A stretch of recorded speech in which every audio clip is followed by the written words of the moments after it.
Pernikahan memang bukan hal yang mudah. Akhir-akhir ini kita banyak mendengar kabar artis atau influencer yang pernikahannya kandas. Dan gue yakin di kehidupan kita sehari-hari, banyak juga kita mendengar kisah seperti itu. Tapi masalah yang sering terjadi adalah seringkali perempuan atau para istri di dalam keluarga mengalami berbagai masalah keuangan ketika terjadi musibah. Hal ini dikarenakan para suami yang seharusnya berperan mencari nafkah tidak menjalankan kewajibannya. Makanya bagi para istri dan perempuan, berikut ini adalah beberapa alasan kenapa istri harus tetap bekerja meskipun sudah menikah. Yang pertama adalah kemandirian finansial memberikan kebebasan. Jika istri mandiri secara finansial, maka ia tidak perlu bergantung secara finansial pada pasangannya atau orang lain. Hal ini memberikan kebebasan kepada istri untuk membuat keputusan finansial secara independen tanpa merasa terbatas oleh orang lain. Ia juga dapat memperoleh kebebasan dalam memilih pekerjaan atau karir yang sesuai dengan minat dan keahliannya. Selain itu, para istri juga lebih dapat merawat diri dan self-improvement dengan keuangannya sendiri. Hal ini sangat penting dilakukan demi kebaikan diri sendiri dan juga pasangan. Yang kedua adalah mengurangi beban suami. Jika pasangan hanya bergantung pada satu orang dalam hal keuangan, maka ketidakpastian dalam keuangan ini dapat menyebabkan stres dan tekanan. Dengan memiliki sumber pendapatan sendiri, istri dapat membantu mengurangi beban keuangan dalam hubungan dan membantu memperkuat hubungan dengan pasangan juga. Ada banyak cerita di mana sebuah keluarga menjadi kesulitan secara ekonomi dikarenakan sang suami tidak dapat bekerja karena sakit misalnya. Bisa dibayangkan, apabila sumber pendapatan keluarga hanya dari suami saja, maka bagaimana dengan kebutuhan keluarga yang harus dipenuhi setiap harinya?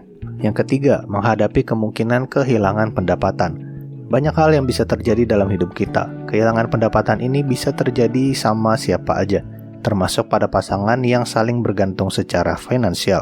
Jika istri mandiri secara finansial, istri dapat lebih siap menghadapi kemungkinan kehilangan pendapatan pasangan. Dan yang terakhir adalah mengatasi ketidakadilan gender. Ketidakadilan gender masih menjadi masalah di berbagai belahan dunia termasuk di Indonesia. Dalam berbagai kasus ya, perempuan malah sering dianggap beban keluarga dan dilarang untuk belanja ini itu. Padahal, kita semua tahu kan kalau setiap individu ini memiliki kebutuhan masing-masing. Belum lagi ada banyak hal yang bisa terjadi. Bisa dibayangkan betapa sulitnya sebuah keluarga apabila para istri ini kehilangan suami oleh karena kejadian apapun. Dan sang istri tidak dapat mencari uang sama sekali. Tapi lain cerita kalau istrinya mandiri secara finansial. Ia dapat memperjuangkan kesetaraan dan mengatasi ketidakadilan gender dalam hal keuangan. Tapi ya mungkin juga ada perempuan di sini yang sebenarnya ingin membantu suami mencari uang, tapi malah suaminya yang tidak mengizinkan atau dengan tegas melarang. Nah, ini adalah beberapa tips untuk mengatasi masalah ini. Yang pertama, udah jelas komunikasi dengan pasangan atau bujuk. Komunikasi yang baik dengan pasangan ini sangat penting sebelum memutuskan untuk bekerja. Jelaskan dengan jelas apa aja dampak buruk yang terjadi apabila si istri tidak mempunyai pemasukan sama sekali. Tanyakan juga apa aja kekhawatirannya dan carilah solusi bersama-sama. Kalau masalahnya adalah suaminya cemburuan atau posesif, maka lebih baik sang istri jangan mencari pekerjaan yang memiliki atasan atau bos. Di zaman sekarang, banyak hal yang bisa dilakukan, seperti menjadi freelancer, afiliator, atau bahkan berjualan. Yang kedua adalah membuat rencana. Sebelum memutuskan untuk bekerja, penting bagi istri untuk membuat rencana terlebih dahulu. Pekerjaan ini dapat mencakup hal-hal seperti menentukan jadwal kerja yang cocok, mengurus rumah, mengurus anak, dan juga mengurus suami. Tentunya hal ini tidak mudah dilakukan, tapi dengan perencanaan dan diskusi yang matang, maka seharusnya bisa terrealisasi. Yang ketiga adalah ikut suami bekerja. Jika memungkinkan, para istri juga bisa ikut menemani suami dalam bekerja. Contohnya, akhir-akhir ini kita banyak sekali ngelihat istri yang menemani suaminya mengantar makanan sebagai ojek online.